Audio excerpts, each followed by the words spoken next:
our company grew very, very quickly. We started out with 3 people, and a couple of years we had 50 people. And we were working off a whiteboard, which I was a lot younger then, but templates, installs, all on a whiteboard, everything up there. Well, I come in one day and my whiteboard wasn't there. And after I suffered my heart attack because I couldn't remember everything, my sister-in-law came in. She said, "Looking for your whiteboard?" I said, "Yep." She said, "It's in the dumpster and you're not allowed to get it." I was like, "What are we gonna do?" She had bought Moraware. I didn't even own a computer at the time. I was 32 years old. I hate to admit that, but so I sat down with Moraware and she explained it to me. And I'll show you, I have a job that I can show you where our beginnings were, and it like blew my mind. I couldn't believe it. And after like a week, and I was very skeptic. I didn't believe in that kind of stuff. Everything in my head, which is a problem because it's only in my head. After a week, I told her, I said, "How did we ever do it without this?" Because it kept track of all this information, and every time somebody put it in there, it was in real time. So nobody was waiting for me to come back, because at that time I was out doing templates, I was helping with installs, I'd come back and cut on the saw where,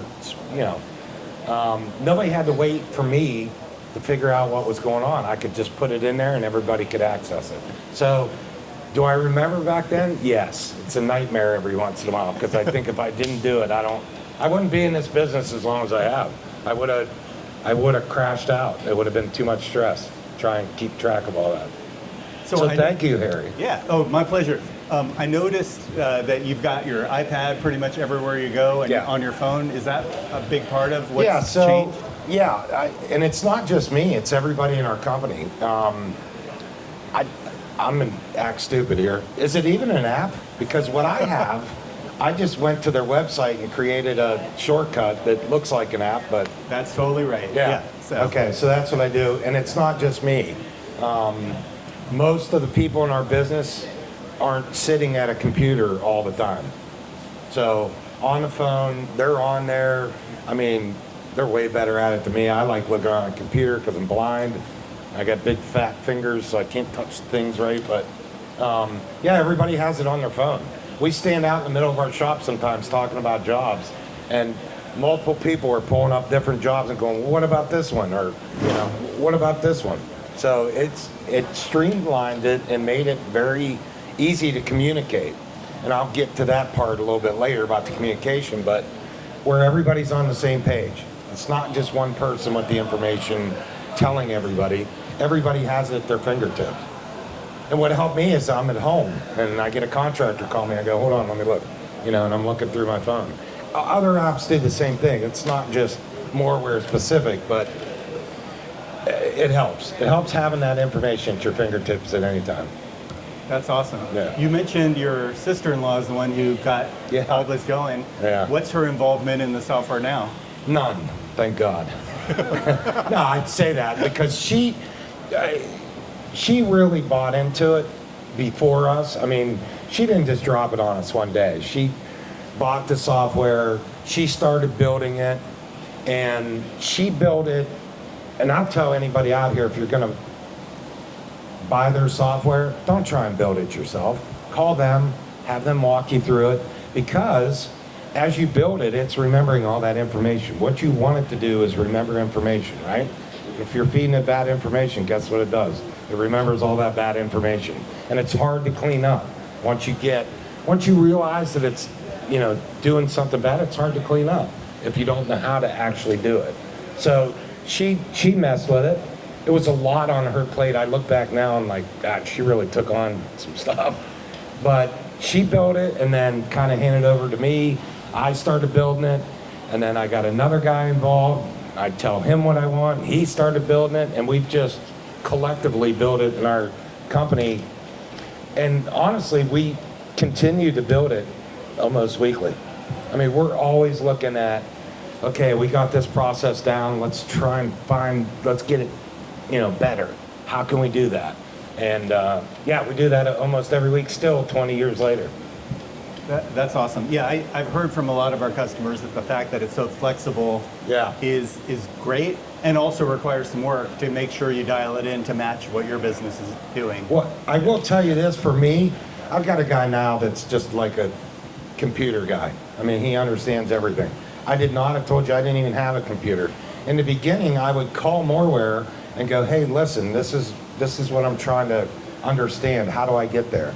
And they'd send me a PDF, step by step, view by view, how to walk right through it. And I was like, cool, because I never would have been able to figure this out. Even if they sent it over the phone, I wouldn't be able to figure it out. But they send you the step by step. And to their credit, it might be something in the early days. I'd call them and I'd go, hey, I want to see this certain thing. And they go, oh, we can't do that. And I'm like, well, I really want to see it. And they're like, okay, well, give us a little bit of time. And call back in a week, okay, we figured out this. And, so they let the users also help build their software. So all that means is it's being built by, they're building it, but it's being built by fabricators. It's being built by not what they think they're going to have a problem with, but what's actually happening and needs to be solved. That's totally true. Every good idea we've ever had comes directly from a fabricator who's using our software. And it's pretty awesome to see the changes over the years. Speaking of changes, maybe you said you've got a job set up so you can kind of walk through how you use our software? Bear with me because I'm still not great with computers. I'm going to pull up in Moraware, Shane. Oh, he totally is. Yeah, I am. Why? It's a little too high tech for us. No, I'm going to show you. Hold on. Get that login, man. Yeah, let me get that login real quick.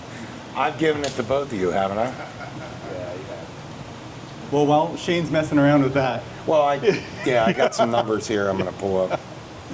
I think he pointed out something that is really important. Even though we make software, and this is true of any software vendor, I think a huge part of if you're considering buying something like this, considering what that relationship is, because you guys have been using our software for 20 years. 20 years.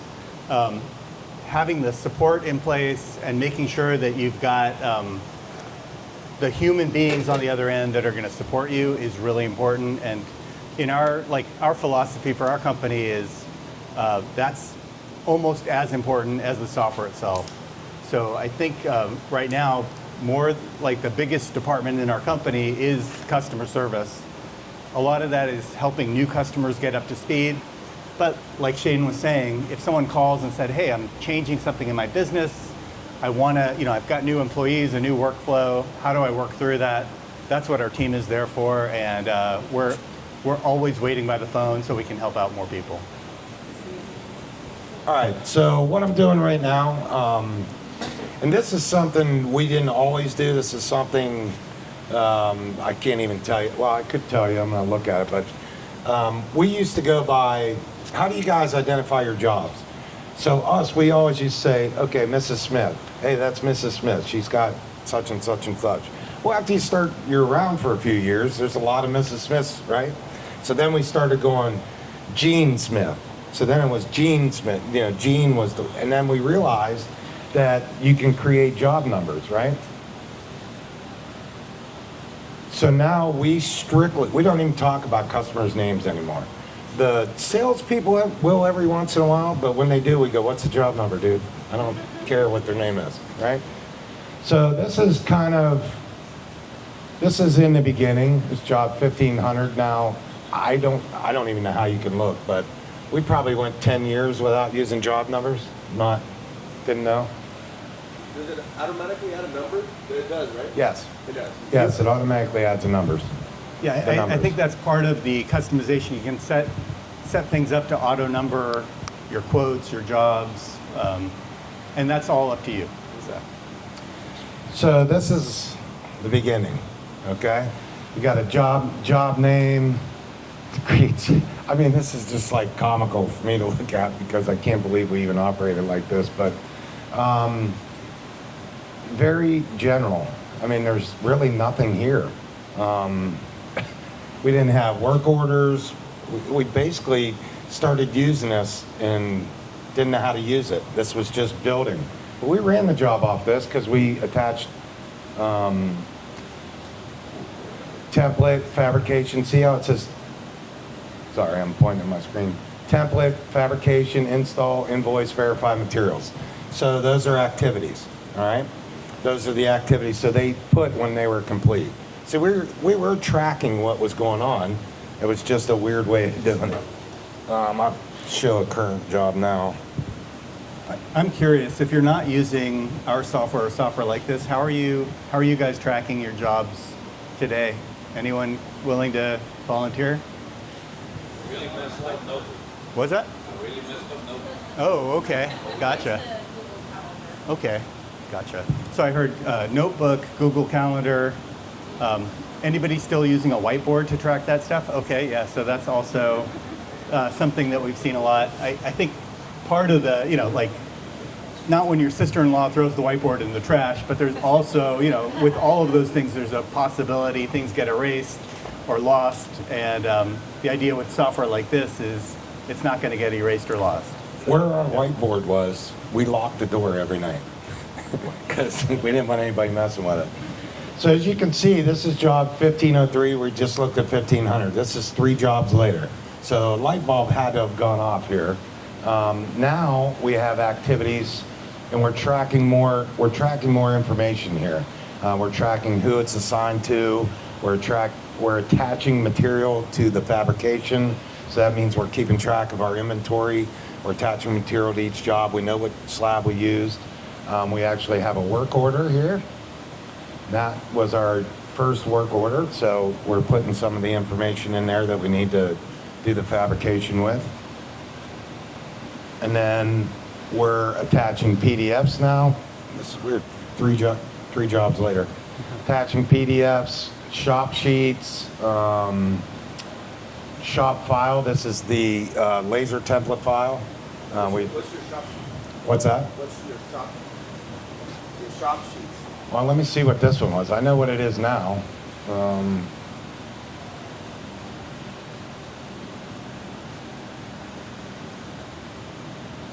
Yeah, so it's a drawing of the job. This came from laser template file. Anybody here use LPI, laser products? This is just a shop sheet that is produced from your laser file, which we use as our shop sheet. Pretty primitive back then. So we're attaching stuff now. Whoever was CRM, right? CRM. I always get confused between the two. See, who else is using CRM software? I know you guys, but how are you keeping track of your information? Are you using folders? Dropbox? Yeah, we used Dropbox for a while too, until they got held hostage and we went to our own server. So in our company, and you know what, let me get to the job because it'll make more sense. In our company, you're allowed to have a folder that you keep information in, but if there's information in that folder that's not attached to Moraware, I grab the folder and you're not allowed to use folders anymore.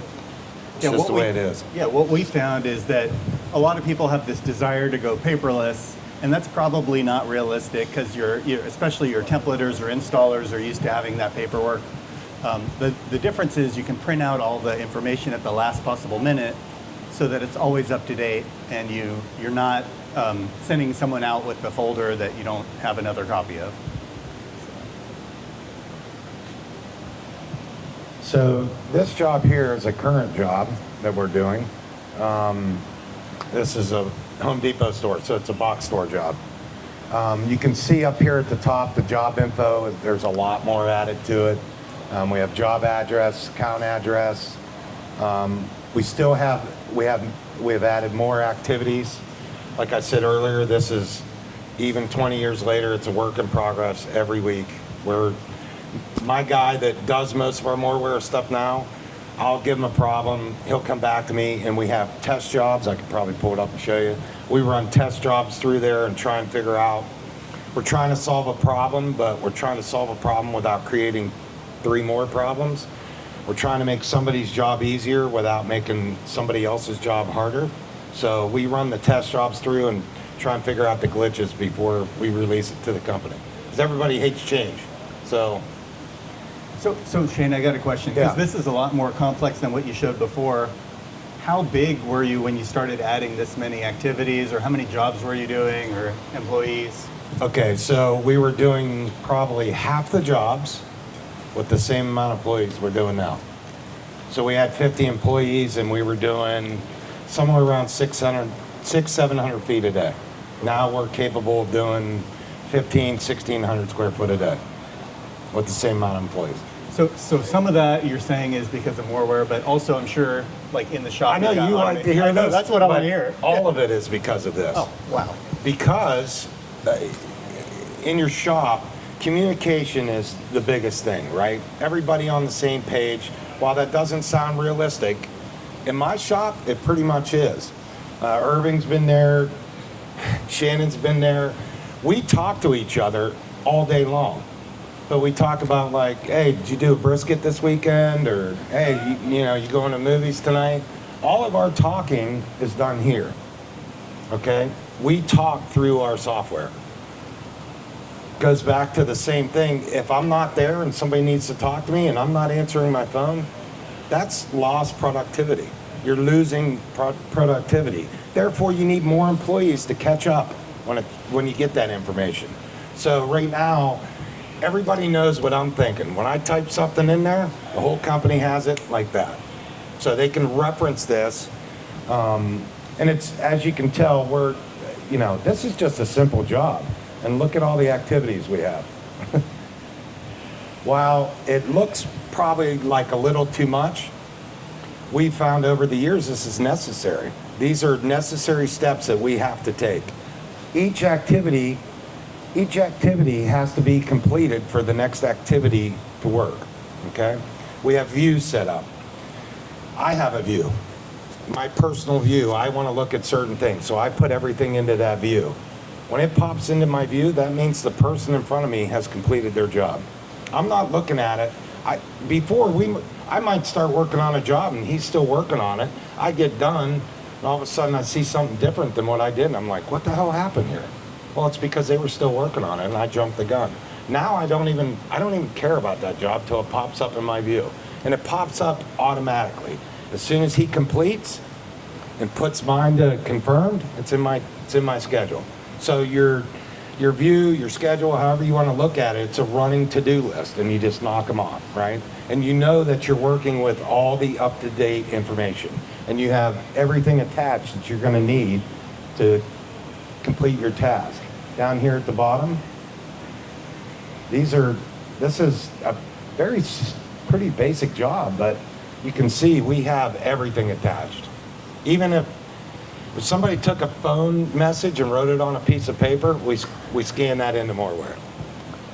That's pretty awesome. Yeah, I mean, you guys know our business. Once it's templated, we have about 15 chances to really screw it up. Talking without talking. Talking without talking, yeah. So what we're trying to do now is you got 15 chances to ruin it. We're at like 14 right now, really trying to hone in 14 and 15, because we got 13 but doesn't matter. 14 and 15 is just as important as 1 and 2, and that's how you have to look at it. Until that gets installed in the customer house, no one step is more important than the other. They all have their individual importance. So if you set up these processes and they're followed, you drastically minimize your chance of screwing things up. What you're still going to do anyways, by the way. We're not robots. We're not AI. There's still the human element. I've done it. I've gone to click complete and hit the one above it, and somebody's like, well, I'm not working on that. And then 3 weeks later, the customer's calling going, why isn't my job done?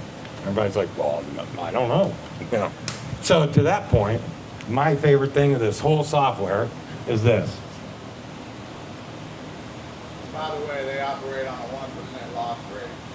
Yes. So when he says that it refines the process, they operate on a 1% loss rate. That's why I brought my employees to the shop 2 times to learn this system. I've had it since 2016. I didn't start utilizing it until 2022 because of him. And that's not by accident. And it's really not anything that we're any different than anybody else. We just really pay attention to what where those mistakes can happen, and we really hyper focus on those. Like I said, we're constantly changing our processes because what works today might not work tomorrow. What works for granite, now all of a sudden porcelain's involved. We got to create new processes to make sure that that porcelain job goes the way it's supposed to.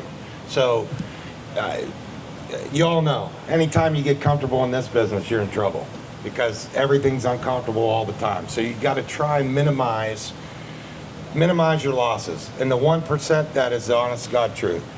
And I'm sure we were higher before, but the other thing too is we weren't tracking it. We weren't even, who tracks their losses? Okay, good, great. Who tracks their wins? Everybody, right? Well, experience doesn't come from wins, it comes from the losses, okay? And if you're not learning from your losses, then you're not learning. And if you don't know what those losses are, you're not learning. You have to look in the mirror and say, what are we screwing up? And actually track it and make sure that you're working on those problems. But the thing you'll find is not only are you tracking the losses, you're tracking the wins too. So when I say, you know, I get a loss report, it's $5,000. We look at how much money we made, you know, maybe we made 500,000, whatever the number is, you can stand back and go, yeah, we're doing pretty good.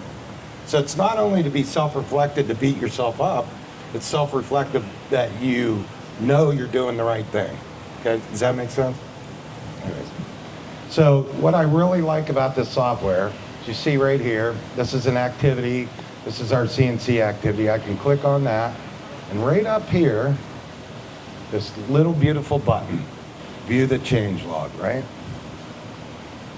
So on that, I can see every time anybody in my company made an adjustment to that activity, okay? Yes, yeah, you assign, we have people assigned to these activities. So how many times have you gone, hey, we screwed this up. Hey, did you do that? I didn't do that. That wasn't me.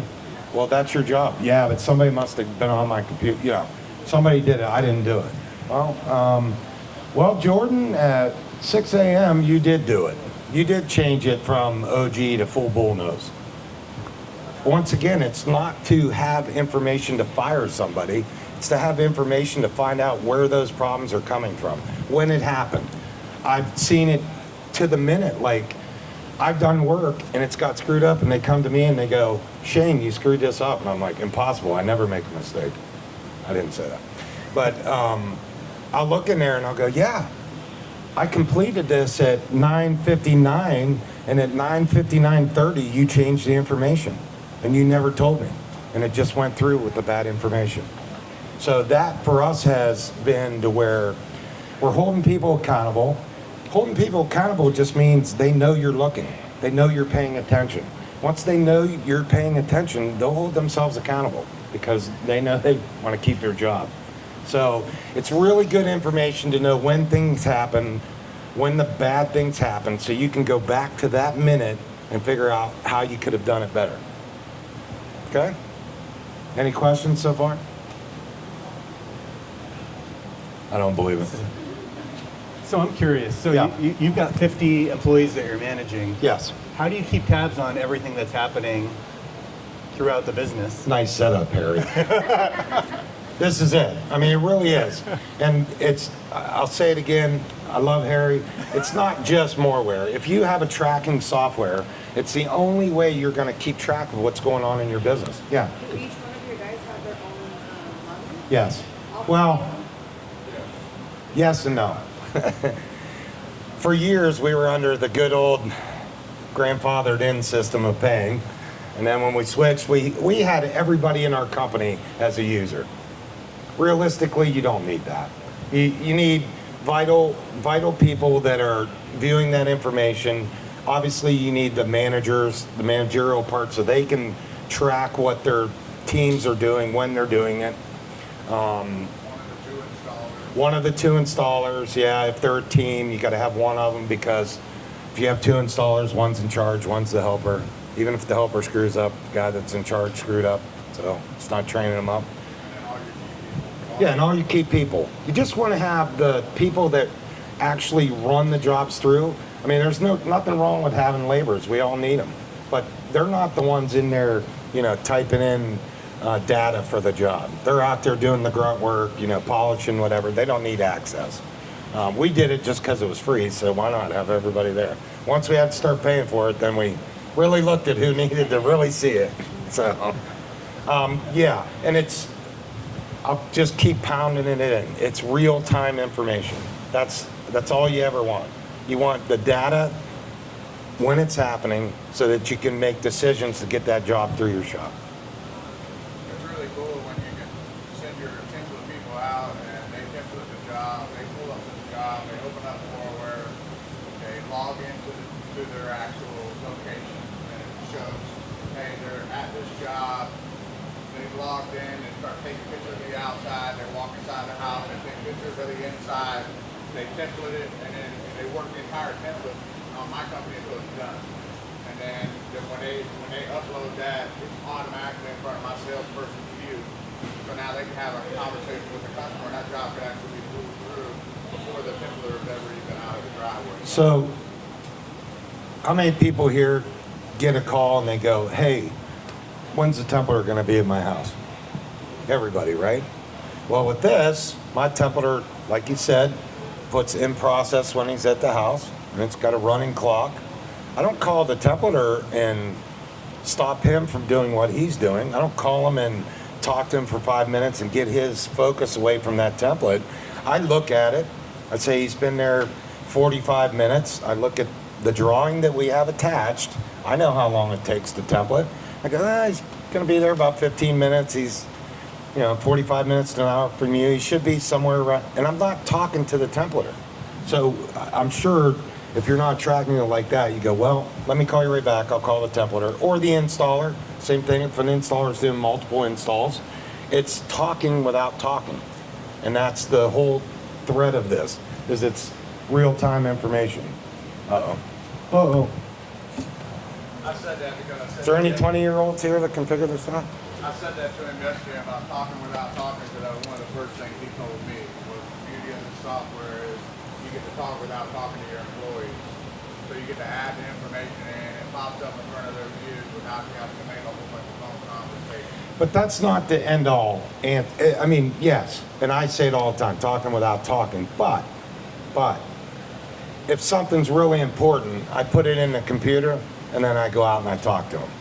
Because there's only so much you can articulate in a note of how to do something. You want to go out and grab and go, okay, I put this in your view. This is what I'm talking about. So 4 hours from now, when you get to it, you understand what I was going to do. If it's something really important, we still talk. Okay. All right.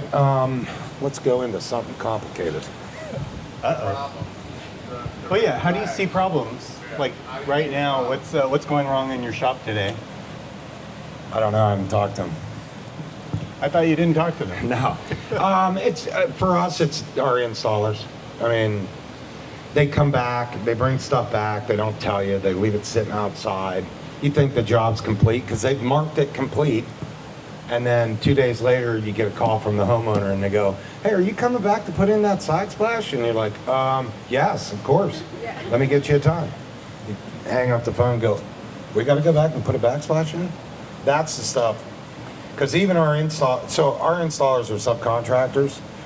They don't work for anybody else. They just work for me. But because they're subcontractors, they still say, I own my own business. I do what I want to do. You're not paying me to do that.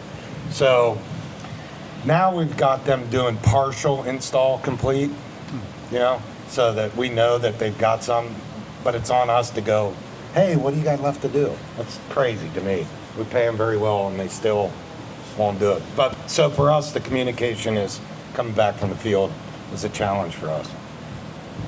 So remakes, not to plug another company, but we use Speed Label. That has really helped us with remakes because we put a remake activity in there. The installer will take a picture of the actual piece from that Speed Label. We instantly know what piece we have to remake. He'll put the measurements on the Speed Label, and we're already remaking it as they're out on the job. Sometimes it even helps us get it back to them, finish that install that day, and get a check, because that's what we all love to do, is grab checks every time. So, Anybody have any other questions before I move forward? Yeah, where's your problem areas in there? You should have a red flag area. Oh, yes, we do. Thanks, Shannon. All right, so you see me clicking over here on the side. There's different kinds of views. This is a job view. I'm not nerdy enough to tell you the differences between the two. It's just a different way of looking things. It pulls different data. A calendar view is more a general view, general data, and job view is more, you can attach more things to. Is that sound? Yeah, the way I think about it is some people like more of a list of things, and that's what a job view is, and some people like looking at a calendar, so we have a calendar view. It's all the same stuff, and you can customize it to look at how you want. I think But our calendar view looks like a list view? Yeah, well, that could be. I know different people prefer different ways, and especially if you were using something like Google Calendar before, you want it to look as similar as possible, and so that's one of the ways people set it up. So this is actually my view that I look at every day.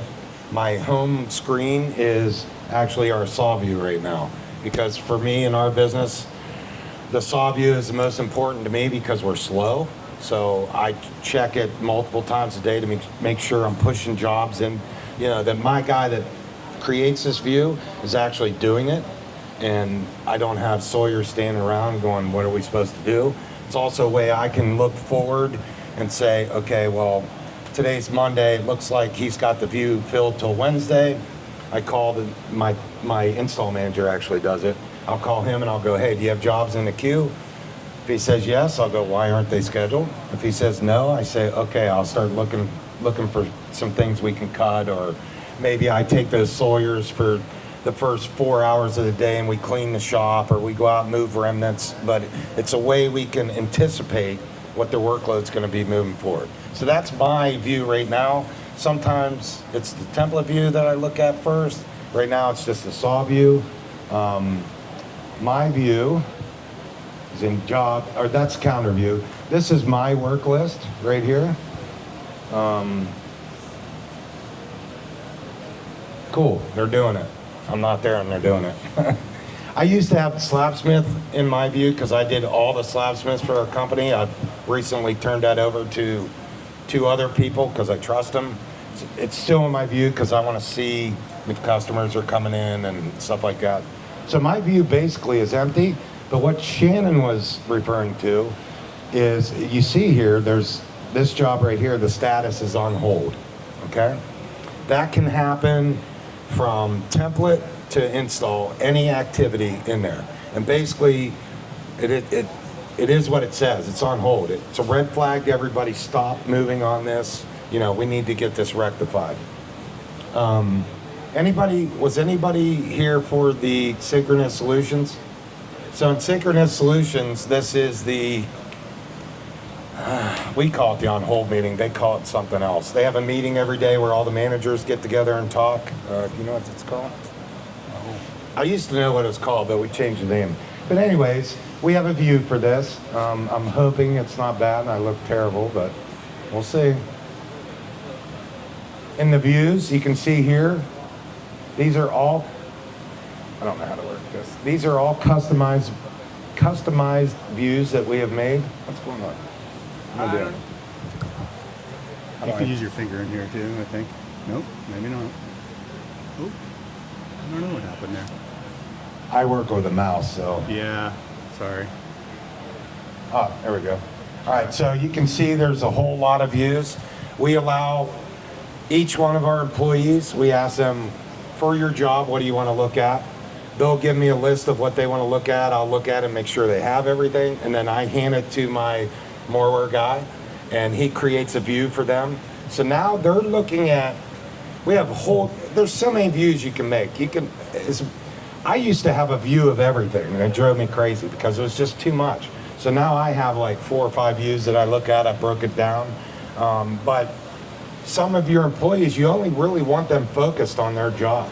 You don't want all the noise outside in that job for them to be looking at it. You don't want them going, oh God, this is coming to me and it's already been a train wreck. They don't need to know about that. They need to know when it comes to them, it's ready to go. They can work off that list, complete it, it goes out of their view and it's in somebody else's, and they're just knocking things out every day. All on hold view. I cross my fingers. Okay, we only have 2 jobs. When we started this, we had probably 60 jobs on hold when we first started this. And that number slowly went down, took a while. So basically all this on hold is, we have a daily meeting at 10 a.m. We get all our job coordinators together. We get the production manager and the install manager. We all get in a room and we go line by line on these jobs. And all it is an accountability. If it's on hold, this is stopping us from getting paid. This is creating an issue with the customer. This is creating an issue with my production team. So what we were finding is there would be a problem with a job. It'd get all the way to the saw. We'd load the slabs up on the table. We go into the job. Well, there's a problem. I can't move forward. Slabs are sitting there. We're waiting for an answer. You know, all this while, the machines are not working, right? They're not generating the income to pay their payments. So that's a problem. So we're trying to stop jobs before it holds somebody up. When it gets put on hold, it immediately gets taken out of the schedule. There's no longer a job that can be scheduled. Okay? Now, I mean, I read the notes, but okay. So this job, this is CAD engineering. So this is, and I'll go through that real quick, but this is right after template. Okay, he has stopped this job because they have not filled out the work orders correctly, and he will not move forward until they do. So when we're in our meeting, guess what? She's the spotlight. So after a while, they don't want to come in there and be questioned whether they're doing the right thing. In the morning, they're going to that on hold list and they're trying to solve those problems every day before they get in that meeting and they're going, this has been on hold for 2 days. Why? You know, and they have to answer for it. Once again, it's not to dog somebody. It's just holding people accountable. When they see you're holding them accountable, they do the work. I mean, I've probably got 300 or 400 jobs in some form of production. I have 2 that are on hold. And that's great. So That's really cool. So you mentioned when you showed the shop view before, things are a little slow now.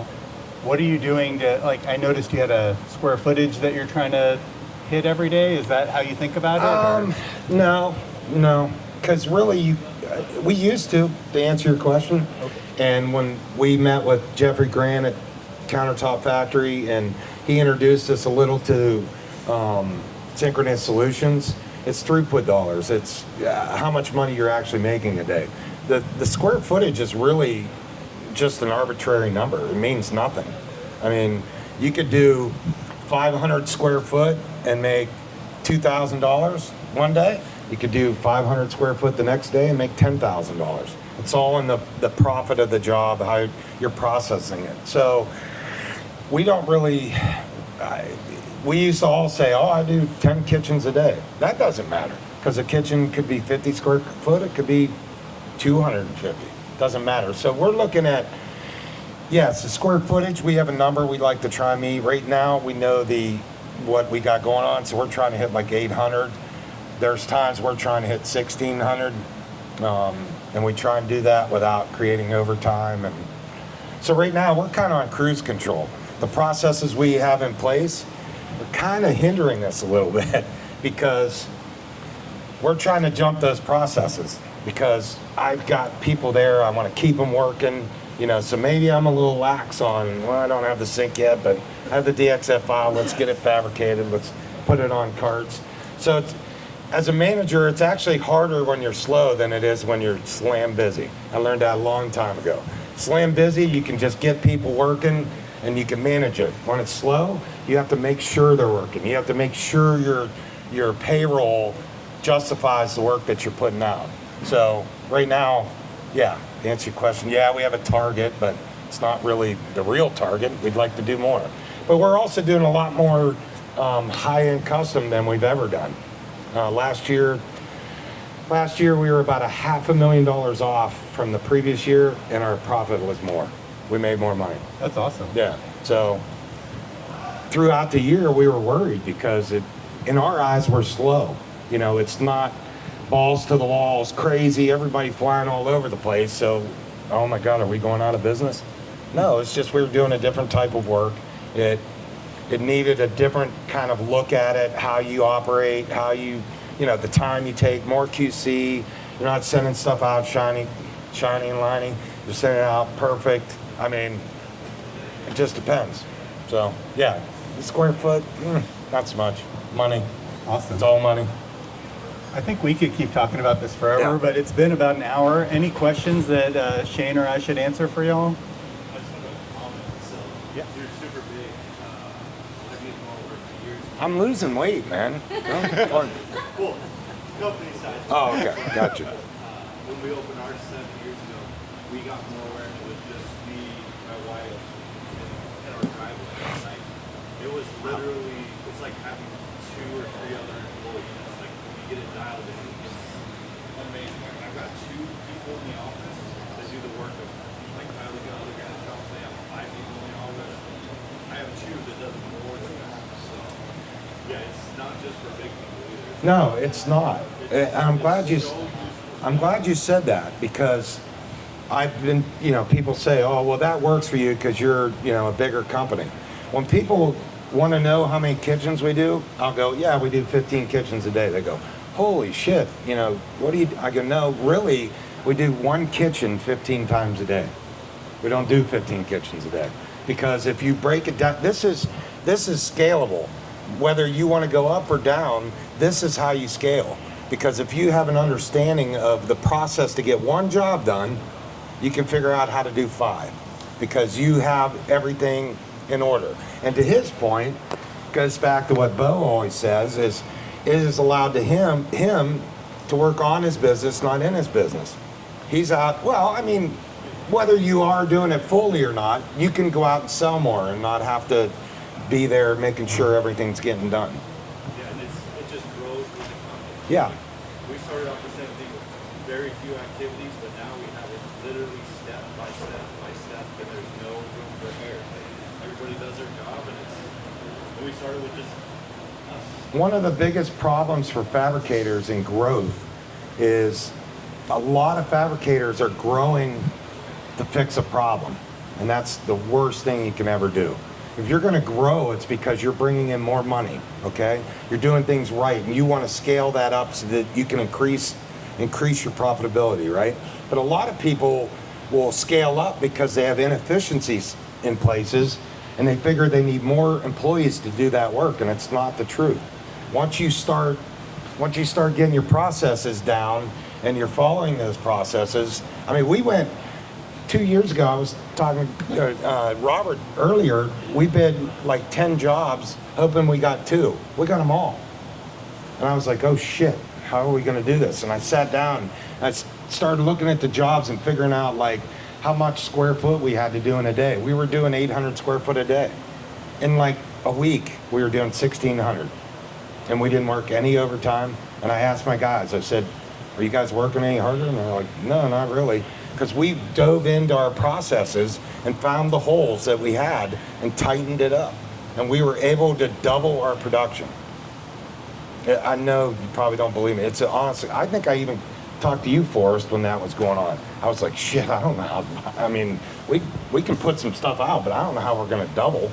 You know, it's really scary, but this is the only way. Other people might have said, hey, I need to hire 15 people. You know, if I'm gonna double, I got 25 people, probably 15 I can double up because I don't need man, but you don't. You're just putting money out that you don't need to. So growth should be out of prosperity, not necessity.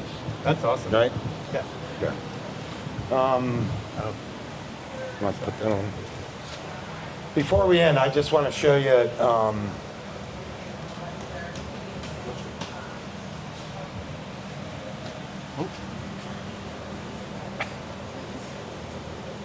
technology, right? All right, there you go. All right, so this is a commercial job we're currently working on.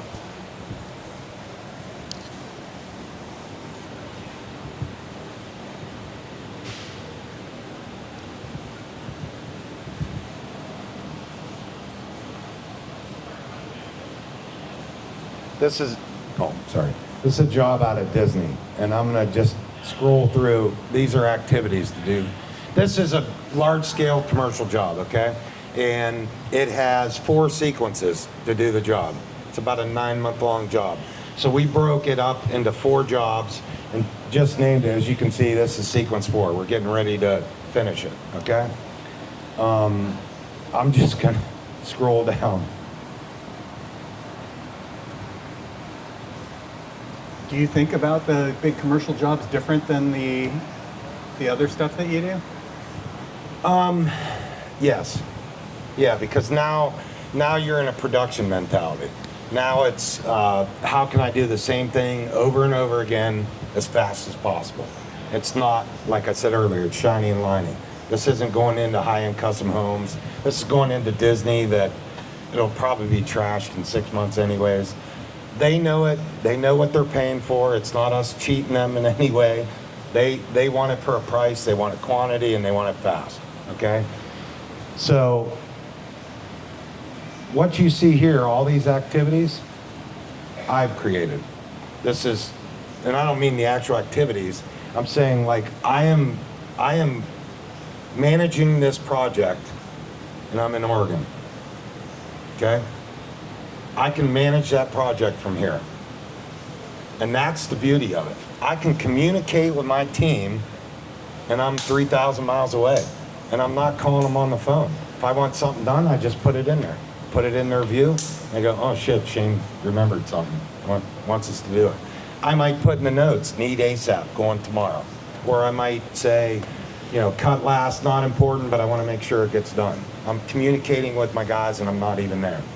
So all that's done is by activities. You can see here, I've named, so this job it's a sequence, and then they call it turns. So my phases are 1, 2, 3, 4, 5, 6, 7, 8. Those are the turns. There's stuff that has like tables and nightstands, ADA thresholds. These are all things that I did before the actual sequence started. This is all pre-work. It's being done for that sequence, so I did some of this stuff like a month in advance. So I'm doing it, but I need a place to attach everything that I'm doing. I need to be able to communicate with my guys what I want done. These get done like this. I don't know what square footage is on this job. It's like a $2 million job. All the work was done up front. When we were bidding and figuring out like how we were gonna nest the slabs, I made all the programs to nest those pieces correctly, even though they may not need that piece right now. They're cutting it for later so that we don't have a bunch of leftover. I've done apartment homes where we bid the job, and when we got done, we used 77 slabs less than what we bid it at. That's all pure profit, all to the profit. So that all gets done by tracking. Can't do this in your head. I've tried. It doesn't work. Yeah. So anyways, this is a commercial job, but why I showed you this is because I want to show you a high-end custom job that we did. 420.